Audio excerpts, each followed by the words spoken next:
guys, C.L. Cannon here from Fiction Atlas Press, bringing you another indie connection. Today I'm going to be telling you about some indie books that you might enjoy if you're a fan of Frozen, or have retellings that are like Frozen, like this one called Conceal Don't Feel by Jen Kalanita. The first book I have for you is called Relic by Bronwyn Ellie. In the city of Idris, there is no deadlier duty than to serve as the Shadow. As the personal servant of the powerful Lord Renard, the Shadow's life is all but forfeit. Renard possesses one of the 5 rare and dangerous relics, a jewel that protects his bloodline, but slowly poisons everyone else in its proximity. When the current Shadow succumbs to its magic, 19-year-old blacksmith Kaylin is summoned to take his place. It's an appointment that will kill her.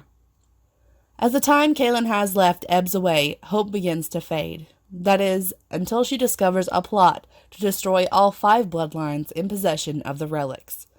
A rebel force plans to put an end to Renard's rule, and Kaylin suddenly finds herself embroidered in a cause that might just be worth fighting for. But no cause is without costs. As her life hangs in the balance and a rebellion bears down on Idris, Kaylin must decide where her loyalties lie and how she'll leave her mark on the world. The second book I have for you is called A Crown of Snow and Ice by Melanie Kellier. An unexpected gift from her godmother will give Celine enough fire to take on an entire kingdom of snow and ice, but first she needs to melt one frozen prince. Rumors have long swirled about the strange kingdom of Eldon. The only thing more frozen than its mountains are the inhabitants themselves.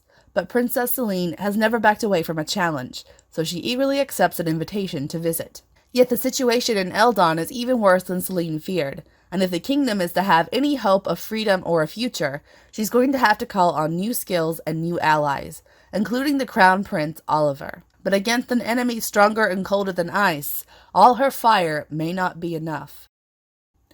The third book I have for you is called Winterglass by Benjamin Shridikanyu. The city-state Siraparet once knew only warmth and monsoon. When the Winter Queen conquered it, she remade the land in her image, turning Sirapat into a country of snow and unending frost. But an empire is not her only goal. In secret, she seeks the fragments of a mirror, whose power will grant her her deepest desires. At her right hand is General Lasad, who bears a mirror shard in her heart. As loyal to Winter as she is plagued by her past as a traitor to her country. Tasked with locating other glass-bearers, she finds one in Nuau, an insurgent who forged himself into a weapon that will strike down the queen. To earn her place in the queen's army, Nuau must enter a deadly tournament where the losers' souls are given in service to Winter. To free Sirapash, she is prepared to make sacrifices, though she loves herself and the complicated bond slowly forming between her and Lusad. If the splinter of glass in Nuau's heart doesn't destroy her first. And the last book I have for you is called Crown of Ice by Victoria Gilbert. Snow Queen Thyra Winther is immortal, but if she can't reassemble a shattered enchanted mirror by her 18th birthday, she is doomed to spend eternity as a wraith. Armed with magic granted by a ruthless wizard, Thyra schemes to survive with her mind and body intact. She kidnaps local boy Kai Thorson, whose mathematical skills rival her own.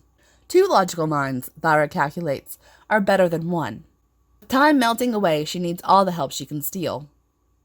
A cruel lie ensnares Kai into her plan, but 3 missing mirror shards and Kai's childhood friend, Gerda, present more formidable obstacles.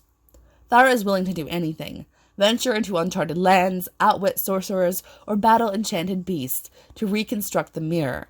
Yet her most dangerous adversary lies within her breast. Touched by the warmth of a wolf pup's devotion and the fire of a young man's love, the thawing of Thyra's frozen heart could prove her ultimate undoing. Okay, that's all for me this week. I'll see you next week on The Indie Connection. Bye.